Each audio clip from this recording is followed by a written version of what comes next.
We all have our various goals, dreams, and aspirations that we work toward, dedicating our time, energy, and resources to achieve these goals. This holds true even for Pokemon.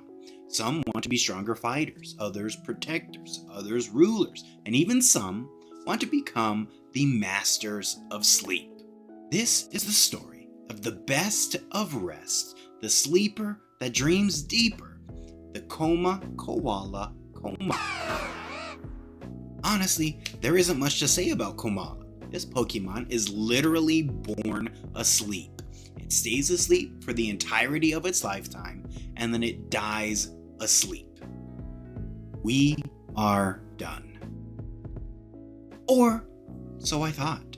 How is a creature's entire existence lived out in a dream state? You might also be asking, how does a Pokemon hatch from an egg if it's asleep? Yes, all Pokemon are hatched from eggs, maybe except for Arceus, but doesn't it need to actually break through the shell of an egg and use energy to get through the shell? How does a Pokemon do that if it's asleep? And some might even ask, how is a baby Pokemon asleep when it's born?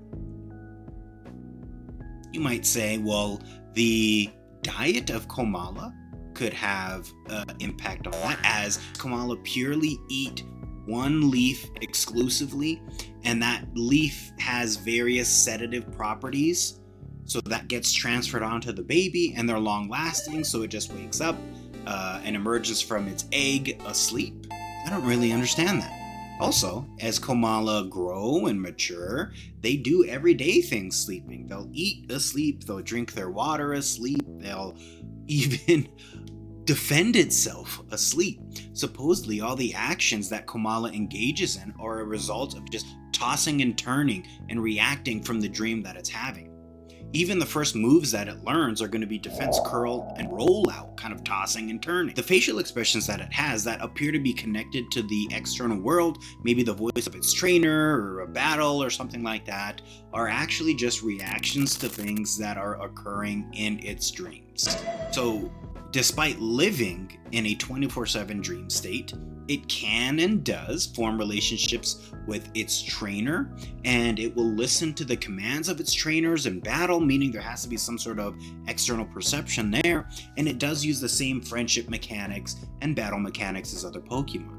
Additionally, you'll know that Komala trusts its trainer when it will willingly hold on to or latch onto the arm of its trainer and not the pillow log that it is commonly seen with. Now, based on this information, again, it stands to reason that Komala has to be perceiving the external world in some capacity. Does it have exceptional hearing?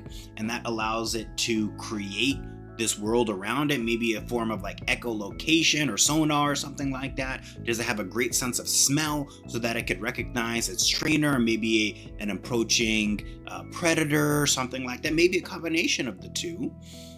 It does process physical stimuli, as it will flail around when it is attacked by a predator Pokemon in an attempt to protect itself or maybe flee. And yes, it does have to do this, as they have found that it is a common prey, Komala is, to Hypno. Hypno feeds off of the dreams, especially good dreams, of Pokemon and people. And since Komala is perpetually asleep, it's an easy target for Hypno. But does that mean then that the dreams that Komala has is actually a blend of reality and then a dream? It's playing out the reality in a dream state, and maybe there's some extra things that happen in its dreaming, but it knows what's going on. And that could be from the leaves that it eats. Maybe it has additional properties other than sedative properties. And it has to be awake in some capacity, otherwise how could it dream? It would have no context to do anything, to dream about anything, to imagine anything.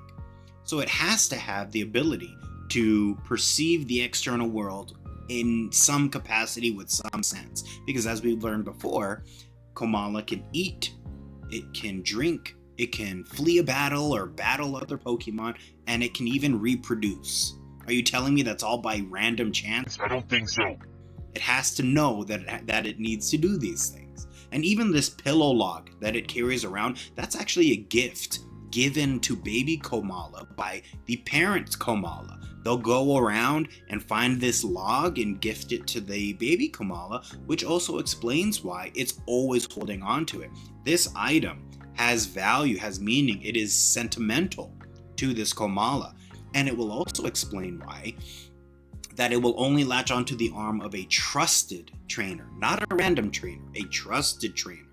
And they have found that if you take the log away and you don't replace it with, let's say, the arm of a trusted trainer, it will throw a tantrum. It will actually start to flail around in its sleep and sleep uncomfortably and even thrash around in its sleep.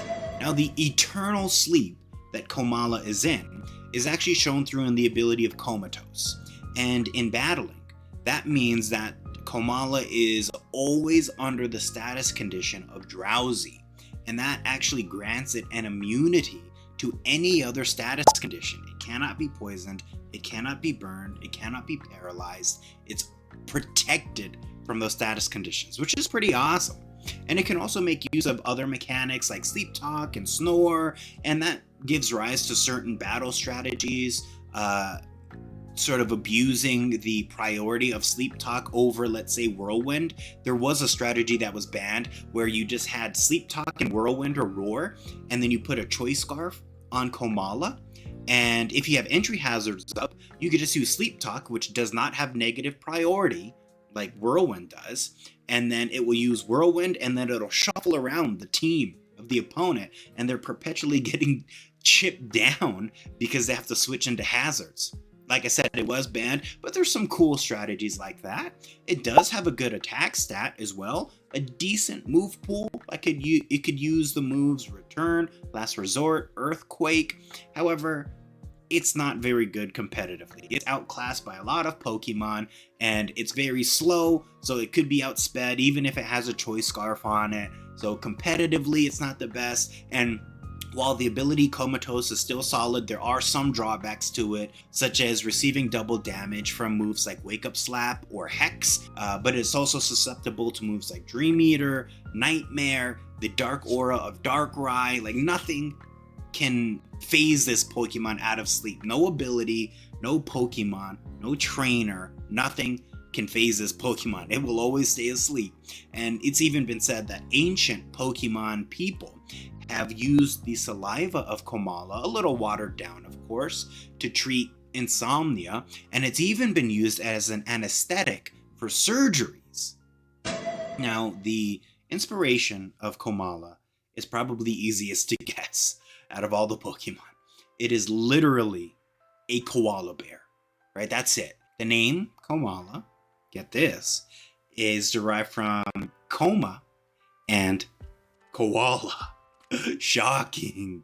Now, the shiny Komala and then the log that it has, because shiny Komala is just the same, but the log changes. And the log of shiny form Komala closely resembles that of a forest redgum, which is a common habitat for koalas. And I will mention, there have been some pretty crazy theories for Komala, one of which, I'll just mention one of which is that the actual Pokemon isn't the koala itself, like Komala, the animal, but it's actually the log.